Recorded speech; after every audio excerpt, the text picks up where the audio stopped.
दोस्तों, आज हम आपको एक ऐसी कहानी सुनाने वाले हैं जिसको सुनकर आपकी आंखों में अवश्य ही आंसू आ जाएंगे। ये कहानी एक इंसान की है, बुजुर्ग माँ की कहानी। जी हाँ, ये कहानी सुनकर आपको महादेव के नम्रता का एहसास होगा। आपको महादेव के एक ऐसे पहलू के दर्शन होंगे जो आपके तन मन में शिव की भक्ति अपने आप ही जागृत कर देगा। दोस्तों, ये घटना 1990 में घटी थी और हमारे सामने ये कहानी लेके आए हैं अजय जी, जिनकी माँ और उनके साथ स्वयं ये घटना घटी थी। अजय जी बताते हैं कि 1990 के साल में उनकी माँ लाजवंती की तबीयत काफी खराब थी।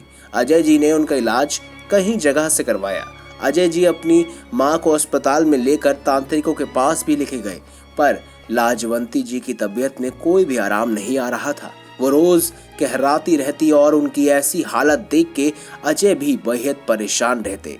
अजय जी बताते हैं कि एक दिन उनकी माँ उनके पास आकर बोली कि वो काशी जाना चाहती हैं। वो महादेव की गोद में अपने प्राण त्यागना चाहती हैं और नासिक में काशी तक का सफर वो परिक्रमा से तय करना चाहती है। दोस्तों, अजय जी ये सुनकर बेहद दुखी हो गए कि उनकी माँ मरने की बात कर रही है, पर उनकी माँ ने उनको समझाया कि उनका समय आ चुका है और बिना किसी देर करे वो महादेव के शरण में जल्द से जल्द पहुंचना चाहती है।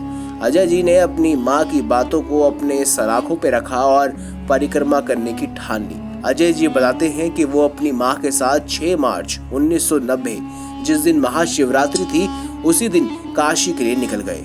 नासिक से काशी का रास्ता बेहद लंबा सफर था और इस सफर में उन दोनों को कई बार घने जंगलों से होकर गुजरना पड़ा। कुछ देर बाद लाजवंती जी की तबीयत और बिगड़ने लगी और अजय जी ने उनको अपनी गोद में उठा लिया। दोस्तों, ये स्वाभाविक बात है कि अजय जी की शारीरिक ताकत भी कुछ देर बाद उनका साथ नहीं दे पा रही थी।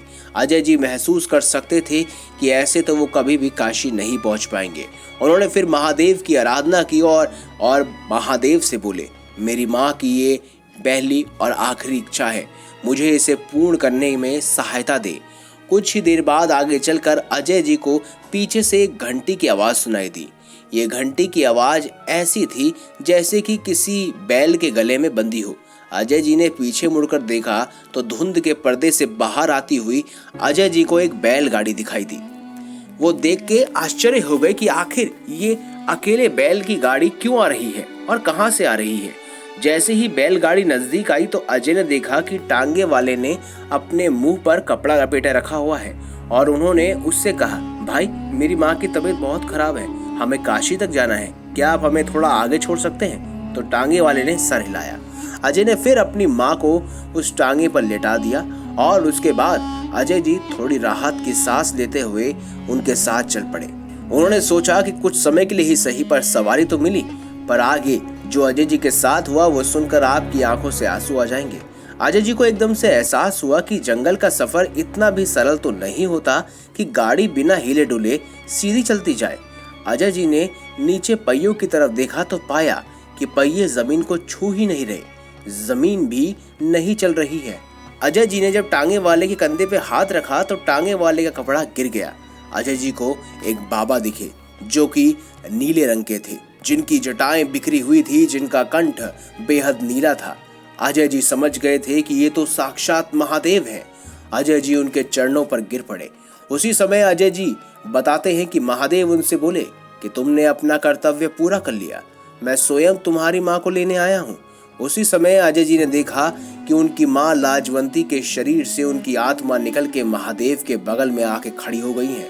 ये देखकर अजय जी बेहद खुश हुए और उन्होंने अपनी आंखें बंद करके महादेव और अपनी माँ के आखिरी दर्शन किए। जब अजय जी घर लौटे तो आस पड़ोस के लोगों ने बहुत सी बातें बनाई। इतनी जल्दी कोई काशी से कैसे आ सकता है? इसने अपनी माँ का शरीर कहीं फेंक दिया होगा।